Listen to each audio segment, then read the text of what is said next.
Hello and welcome back to my channel. My name is David Novak. You may hear some sneezing going on with this cat who is a bit under the weather. As yet, we have not made a decision whether we should take him into the vet or not. He comes from Cairo, Egypt, and cats from those parts tend to have a lot of health issues. He was a rescue, of course. He was in bad, fitful state when we first laid eyes on him, with upper respiratory stuff going on. And he seemed to get out of it. And then about a year afterwards, he had something of a relapse. So you may hear a sneeze here or there, and let us cross our fingers and hope for the best for this cat.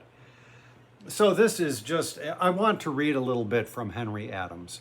Last night I finished the first administration of James Madison. So his two-volume set at the Library of America, titled The History of the United States, covers in the first volume the administration of Thomas Jefferson, and in the second volume the administration of James Madison. So I believe the way Adams subdivided his work was each term got its own volume. So the volume on Jefferson, which goes for about 1,200 pages, 600 and 600 went to each term, respectively, of Jefferson. And I have just finished the first term of James Madison. And I would like to read a little bit from that.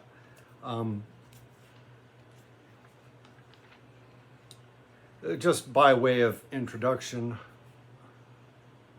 Hardly had Henry Clay seated himself again in the Speaker's chair and appointed the Select Committee on Military Affairs when the process of reorganizing the government on a new and energetic footing began.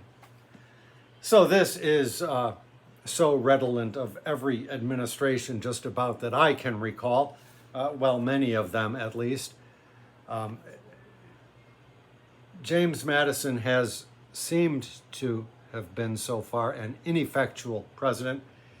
He was handed a bad bill of goods from Jefferson, for whom everything fell apart in the last 6 weeks or so before giving up his term. He just wanted to get out of there saving face a little bit. So Madison had a mess to deal with, and nothing that I have read in these almost 600 pages has indicated that Madison is anything but an inept bumbler. Now, maybe he will transform in his second term. I'm willing to be open to that. He, after all, does have a bit of a reputation as a founding father. But so far, he has seemed all too common.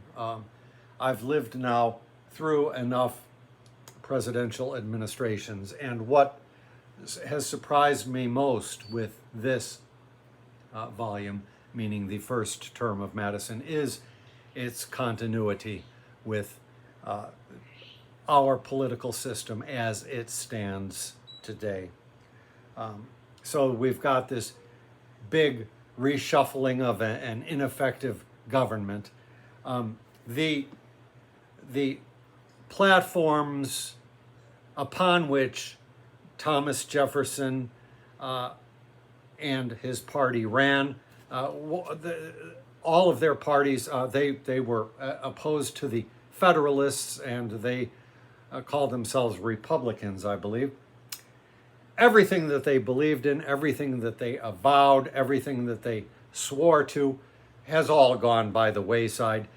Jefferson's foreign policy was a fiasco, and Madison has not been any better. So we are involved with the start of the War of 1812, as it has been called. I see the sun is coming out and doing some things. I'm sorry I can't do much for that. At least you can see the cat pretty well.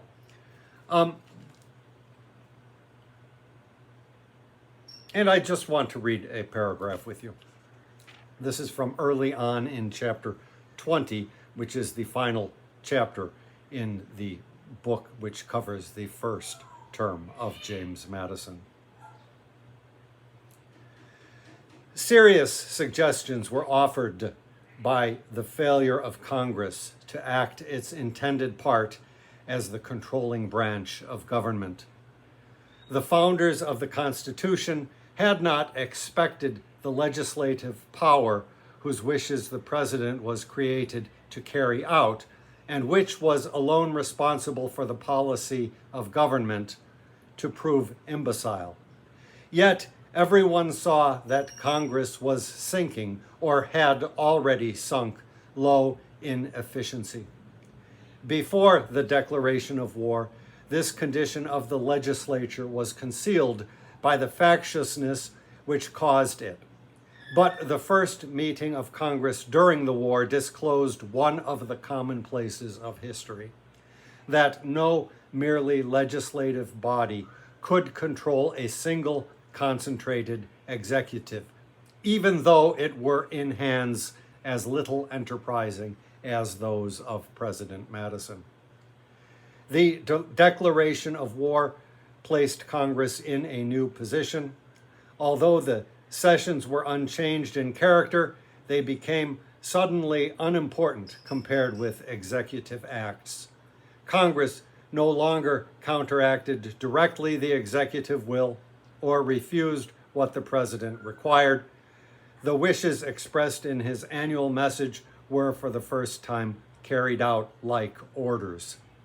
On the other hand, the country was excited by a reorganization of the cabinet, and Congress seemed to feel itself superfluous, while the president decided upon the conflicting claims of politicians to act as channels for dispensing his power.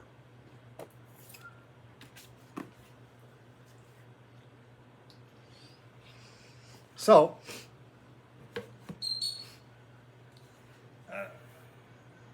throughout my adult life, whenever a president has gone off the handle and attacked some other country, bombed some other country, and so forth, there would be raised a hue and cry to the effect that, oh, Congress is supposed to declare war.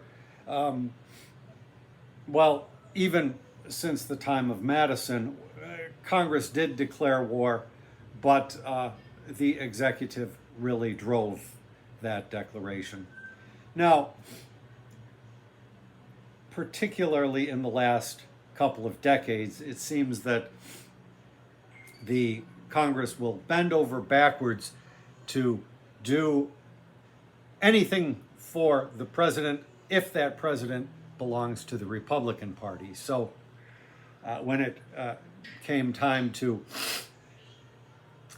start dropping bombs on Iraq based on false pretenses, George Bush was president at the time, George W. Bush, the son.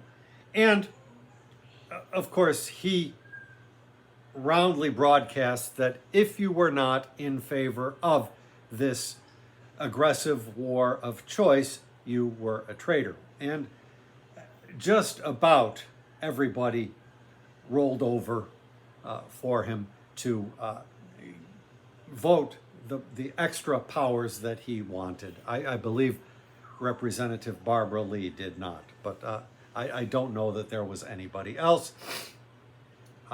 This largely reflected, if not the explicit will of the populace, it expressed its apathy. And so it has come to pass. Now, when there has been a Democratic president, Congress has gone out of its way to block and thwart that executive by any means possible. hauling Clinton up to the impeachment proceedings based on negligible cause or reason, whereas in contrast with, at a later date, we have had another president impeached not just once but twice to no effect whatsoever. It is as though it had not happened. So this is broadly expressing the will of the people, although many of us are dissenters to that. So I have said that I am very glad to be reading this history of the United States of America. I am more than on schedule. I read a chapter a night if I can, unless something disrupts that. And then next year particularly, I hope to read Francis Parkman, France and England in North America. So it's a Library of America edition, Volume 1 and Volume 2, heftier, I must say, than the Adams. So I will have to do some calculation to see what page count per evening will get me through the book within a year. And if you watch Steve Donahue's channel at all, he had a Q&A. I just finished watching it. He has been very astute about the upcoming election. He does not feel that the election itself is a greatly significant event to occur because there is a party, if you will, or a group of rich operators who plan on taking power regardless of how that election plays out. They are fronted by Donald Trump, but they intend to rule this country one way or another. A trial run occurred a little less than 4 years ago, and so we shall see how it plays out. But I realize that a book like this, reading about the administration of Jefferson or Madison, is pretty much only of value, only possessive of meaning within the context of the United States of America, or these United States, as some people like to say. In these days, not all that united or tenuously united. And so it is possible that something will happen to extend the current system. As Steve has pointed out, right now, President Biden has unbridled powers, which he was given by the Supreme Court. He could eliminate his opposition and so forth, which he is not likely to do. Regardless, there will come a turning point from which there is no going back. Perhaps it will not play out the way the agitators, so in love with the idea of destroying our democracy, anticipate. It will play out differently. But regardless, a turning point is in the works.